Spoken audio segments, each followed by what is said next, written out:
So I was tagged not long ago by my guy Sam Broom to do 5 Hall of Fame fragrances. So very interesting concept, and was a little difficult to pick because there's so many that technically for one reason or another could be put in the Hall of Fame if I'm the election committee.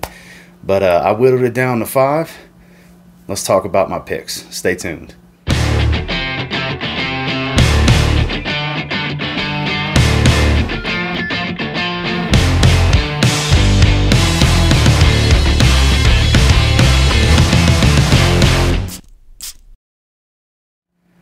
So before I jump into the first one, I will have Sam's channel as well as everybody that I'm tagging right below in the description if you want to go make sure to go check those guys out.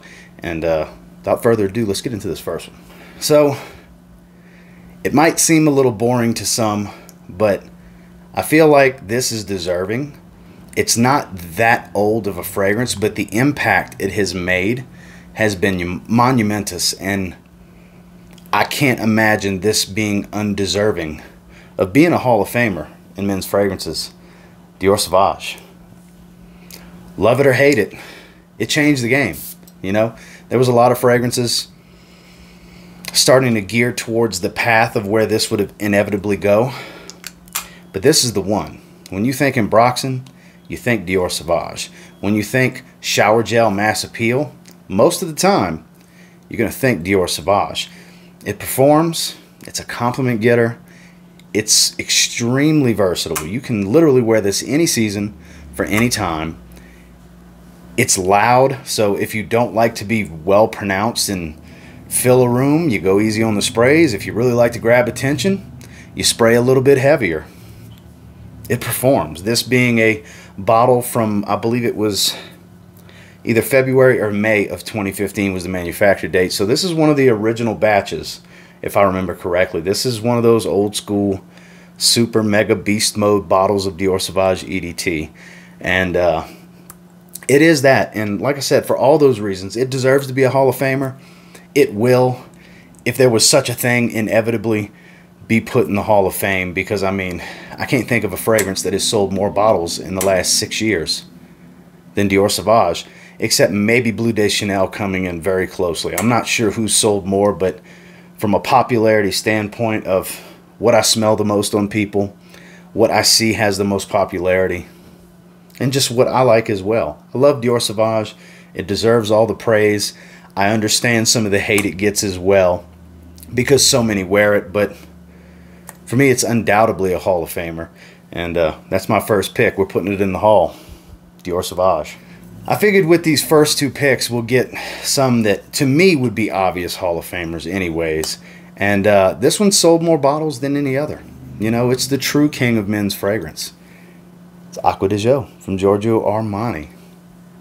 And look, it's one I wouldn't advise buying these days because, in my opinion, all of its flankers are better than this. Now, don't get me wrong, this is a respect your elders kind of fragrance, you know what I mean? Because this is another one that was a groundbreaking men's fragrance. This changed the game. This was another pivotal moment in men's fragrances when this came out and the several years that followed. There's guys to this day, you know, God, I forgot how many years. It's either 94 or 95, 96, right around there this came out. There's still guys that this is their signature scent. This is the one fragrance they own. I get it. I get it, because it held the last time I wore it. My mom and my wife both were, ooh, what are you wearing today? That smells so good.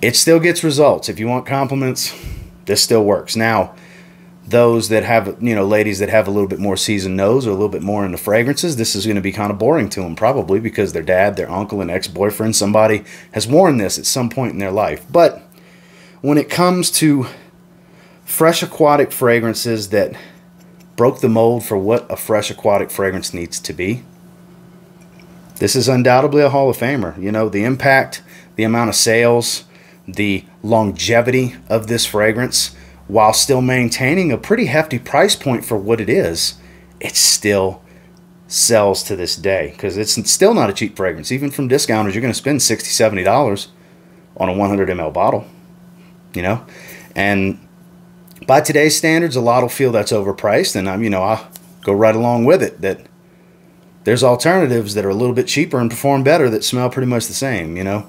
But there's no denying the impact this fragrance has made. Well-deserved Hall of Famer, Acqua di Gio. Now, any of you that have been watching me for a decent amount of time, you know I'm an avid lover of iris-based fragrances. And there's one that I give constant praise for being the most well-balanced of them all. What I would consider the king of the modern men's iris fragrance. Of course, I'm talking about Dior Homme, the original. I have more respect for this fragrance than probably any, well, not any other, but it's close. It's one of the most well-respected fragrances in my collection as far as how I respect a certain fragrance for what it is and what it has done in perfumery, because this fragrance made it cool for guys to wear iris. It just did. This fragrance made it cool for guys to smell like a flower, for lack of a better term. And look, it's a very waxy iris, so it actually smells like lipstick, because a lot of iris is used in a lot of lipsticks, and it's got a makeup bag type of smell. You know, it's essentially an extremely expensive perfume oil.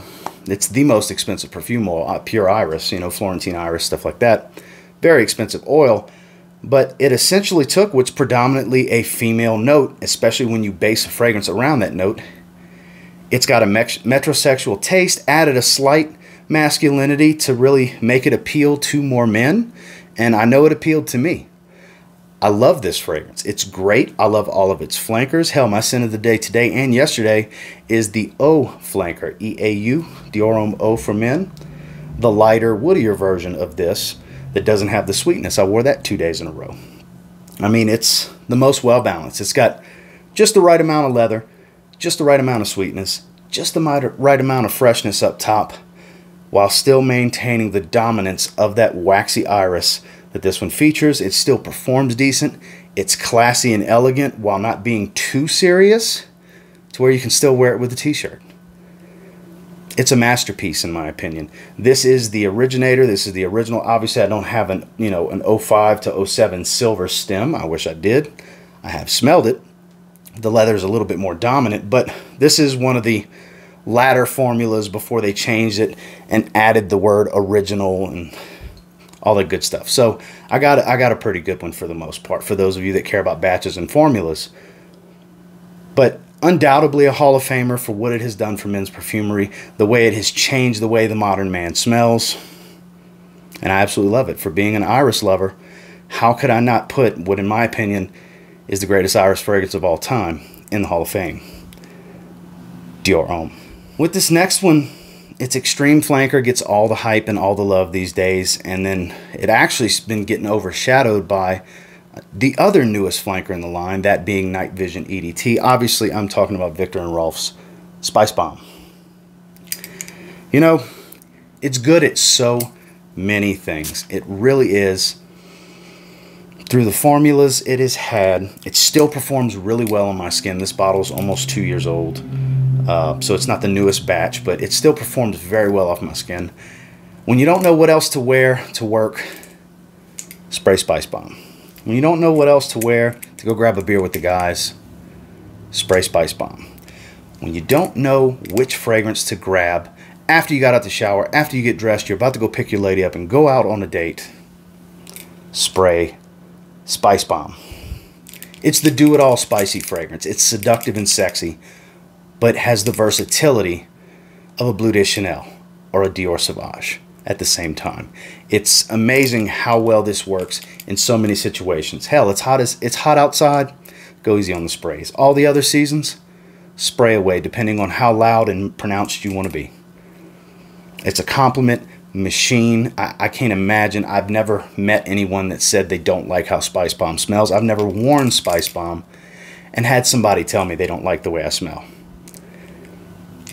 It's the epitome of what the versatility a date night fragrance can provide, because essentially I would categorize this as an evening scent, a date night sexy seductive style fragrance, but it works so well in so many other situations. And it changed the game for what a spicy fragrance can do for you, because some fragrances of the past were too spicy and too dry, or too woody or overly masculine and had too much lavender and had a barbershop old school appeal to it. This really took spices and made a modern fragrance out of it. It really did. There's a slight tobacco in the background, but it's a beautiful spice that still maintains some freshness up top. It really is the best spicy fragrance ever made to me. And it absolutely deserves to be in the Hall of Fame. You know, Spice Bomb. Victor and Rolf. So we go from a few modern fragrances to a men's classic, in my opinion. And this deserves to be in the Hall of Fame more than most, you know, because who knew it would spawn fragrances to smell like it and really be the epitome of what a classy gentleman smells like. Now, today, the younger generation will say, oh, it smells like an old man, and that's fine. But those of you like me that grew up with it and have fond memories for different things, for me it was junior high dances, school dances. That was what I used to wear it for. Obviously, this isn't that same bottle, but I'm talking about Polo by Ralph Lauren. I did recently reacquire this and add it back to the collection here this past winter, and nostalgia factor is way up with this one for me. Just recently, Polo Cologne Intense Eau de Parfum was announced, which is going to be a new Ambroxan-dominated flanker to this. Based on the notes I saw, I'm very excited for that release, by the way, because I have such an affinity and love and respect for the original Polo Green as it's known, but essentially it's just Polo by Ralph Lauren. This is the original Polo fragrance. Before the blue line, before the red line, before Polo Black and Double Black and the Sport line and all these different fragrances and flankers that came from this fragrance. It's green, it's herbaceous, it's piney green too, not just a regular herbaceous green. It's got a beautiful tobacco. Even this formula being 40 some odd years older, newer than the original, it still performs pretty well. Is it a super beast like it used to be? No, of course not. But it's still a great fragrance, and one that without a shadow of a doubt is a Hall of Famer in my opinion, because it changed. Another one that really took us towards the path that we ended up with men's fragrances. Now obviously this is not a modern fragrance, but it's still a pillar in what men's fragrance was all about and the history of men's fragrances, because the popularity never subsided. There's still guys to this day that love to wear this one as soon as the weather starts to cool down. And now that I have reacquired it and brought it back into my collection, going to be the same thing for me. This is a forever scent for me because of the nostalgia factor, the memories I have with it, and just the respect I have garnered for this fragrance and what it has done for men's fragrances, which of course, as you know, is something that I deeply love. So my last Hall of Famer, Polo, Ralph Lauren. Well, that was my 5 picks, and until next time, do me a real quick favor, go ahead and like, comment, subscribe. I do appreciate all the feedback, and I love hearing from you guys. Sam, thank you so much for tagging me, man. It took me 2 weeks to see it. I had no idea you had tagged me. I wasn't notified or anything. I just happened to watch the video and saw that you tagged me. So make sure you check out Sam's channel, guys. That's my stepbrother. That's my guy. Fantastic content. He's been doing this a long time. Sam's a really good dude. And at this particular moment, I'm not exactly sure who I'm going to tag, but tags will be in the description below with links to channels. Make sure you check out everybody I ended up tagging. And until next time, I will say, if you get your hands on any of these 5 and you give them a spray now, pretty confident you'll thank me later. They're bona fide Hall of Famers. Have a good one, guys.